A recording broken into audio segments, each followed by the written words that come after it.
શું ચાલતા વખતે ઘૂંટણનો દુખાવો વધી જાય છે? શું રોજ રોજ પેન કિલર લેવી પડે છે? આ અગર તમારા રોજના પ્રશ્નો છે તો ધ્યાનથી સાંભળો. આ આર્થરાઇટિસની શરૂઆત હોઈ શકે છે.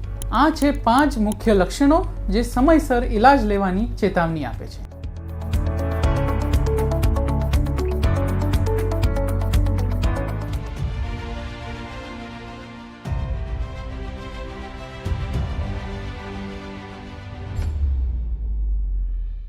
પહેલું કે બેઠા બેઠા તો દુખાવો નથી, પણ ચાલવા પર દુખાવો વધી જાય છે તો જોઈન્ટમાં લુબ્રિકેશન ઓછું થઈ ગયું છે. બીજું કે ઘૂંટણ કે પગ સૂજી જાય છે અને ટચ કરવામાં બી દુખે છે, તો પછી જોઈન્ટમાં ઇન્ફ્લેમેશન થઈ ગયું છે. ત્રીજું કે સીડી ચડવામાં અને ચાલવામાં દુખે છે, તો કાર્ટિલેજ ઘસાય છે, એવું લાગે છે કે પગ સ્લીપ થઈ રહ્યા છે, ઇમ્બેલેન્સ થઈ રહ્યું છે, યા તો પછી વીક લાગે છે, તો મતલબ કે તમારા લિગામેન્ટ્સ વીક થઈ ગયા છે. અને પાંચમું, ઘૂંટણ ફોલ્ડ કરતા વખતે અવાજ આવે છે, તો મોસ્ટ પ્રોબેબલી તમારા ઘૂંટણના હાડકાં એકબીજા સાથે ઘસાય છે.